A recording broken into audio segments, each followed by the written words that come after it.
लोगों को न्याय देने वाले जज अब बीजेपी में शामिल होंगे, क्योंकि शायद उन्होंने भी अपने अंतरात्मा की बात को सुन लिया है। सोचकर देखिए, सिटिंग जज से बीजेपी उनकी पार्टी में शामिल होने के लिए संपर्क करती है और एक सिटिंग जज भी बीजेपी में शामिल होने के लिए बीजेपी से संपर्क करते हैं। मतलब इस देश की न्यायपालिका को हो क्या गया है?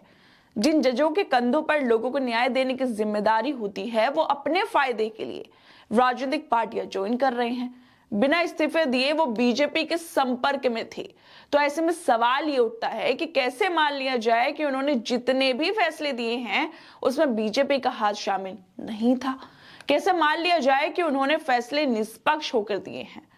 दरअसल कलकत्ता हाईकोर्ट के न्यायाधीश जस्टिस अभिजीत गंगोपाध्याय ने बीजेपी में शामिल होने के लिए अपने पद से इस्तीफा दे दिया है। जस्टिस गंगोपाध्याय इस साल अगस्त में रिटायर होने वाले थे, लेकिन उन्हें बीजेपी से लोकसभा चुनाव जो लड़ना था, इसी वजह से उन्होंने पहले ही अपने पद से इस्तीफा दे दिया। जस्टिस अभिजीत गंगोपाध्याय ने साफ साफ कहा है कि बीजेपी ने मुझसे संपर्क करा था और मैंने बीजेपी से, मतलब जज रहते हुए वो बीजेपी के संपर्क में थे। क्या ये न्यायपालिका का मजाक नहीं है कि सिटिंग जज रहते हुए किसी राजनीतिक पार्टी के संपर्क में रहना? अब ऐसे में आप लोग सोच कर देखिए, कलकत्ता हाईकोर्ट के जस्टिस अभिजीत गंगोपाध्याय 7 मार्च को बीजेपी में शामिल हो रहे हैं। गंगोपाध्याय कितने समय से भाजपा का ऑफर लेटर जेब में रखकर काम कर रहे होंगे और उनके कार्यकाल की अवधि के दौरान क्या क्या फैसले उनके द्वारा किसके कहने पर और कितनी ईमानदारी से लिए गए होंगे? उनके हाल के फैसलों की समीक्षा की जानी चाहिए। सुप्रीम कोर्ट को अभिजीत गंगोपाध्याय की इस हरकत पर संज्ञान भी लेना चाहिए।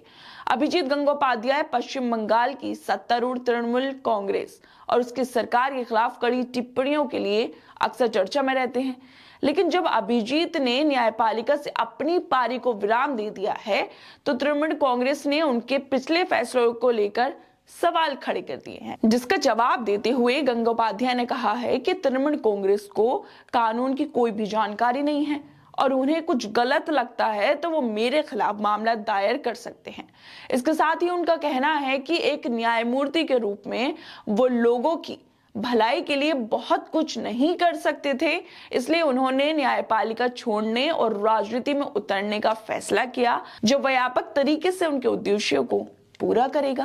खैर दोस्तों, गंगोपाध्याय का कहना है कि वो जज रहते हुए लोगों की भलाई के लिए कुछ भी नहीं कर सकते थे, जो खुद में ही सवाल खड़े करता है कि क्या वाकई जज लोगों की भलाई के लिए कुछ भी नहीं कर सकते हैं? इसी वजह से उनका राजनीति में आना जरूरी हो गया था। अभिजीत गंगोपाध्याय ने प्रधानमंत्री मोदी की भी तारीफ करते हुए कहा है कि नरेंद्र मोदी बहुत अच्छे इंसान हैं, बहुत ही मेहनत करने वाले हैं, देश के लिए कुछ अच्छा करने का प्रयास कर रहे हैं। खैर, शायद जस्टिस साहब ने हंगर इंडेक्स में भारत की स्थिति नहीं देखी होगी, उन्होंने बढ़ती भुखमरी नहीं देखी होगी, सड़कों पर पिटते युवा, नौकरियों के लिए भटकते लोग नहीं देखे होंगे, इसलिए शायद वो ऐसा बोल रहे हैं। वैसे इस मामले पर अब राजनीति भी गर्मा गई है। जस्टिस अभिजीत गंगोपाध्याय के इस्तीफे पर शिवसेना यूबीटी सांसद संजय राउत ने कहा है कि अगर हाई कोर्ट और सुप्रीम कोर्ट के मौजूदा जज इस्तीफा देते हैं और किसी विशेष राजनीतिक दल में शामिल होते हैं तो इसका मतलब है कि वो न्याय नहीं दे रहे थे, बल्कि पार्टी के लिए काम कर रहे थे। खैर दोस्तों, आप लोगों को क्या लगता है जस्टिस साहब के इस फैसले पे, और जिस तरह से उन्होंने कहा है कि वो 7 मार्च को बीजेपी में शामिल हो जाएंगे, लोकसभा चुनाव लड़ेंगे, इन सभी चीजों पर आप लोगों को क्या लगता है? हमें अपनी राय जरूर दें और बाकी तमाम खबरों को देखने के लिए जुड़े रहिए हमारे साथ।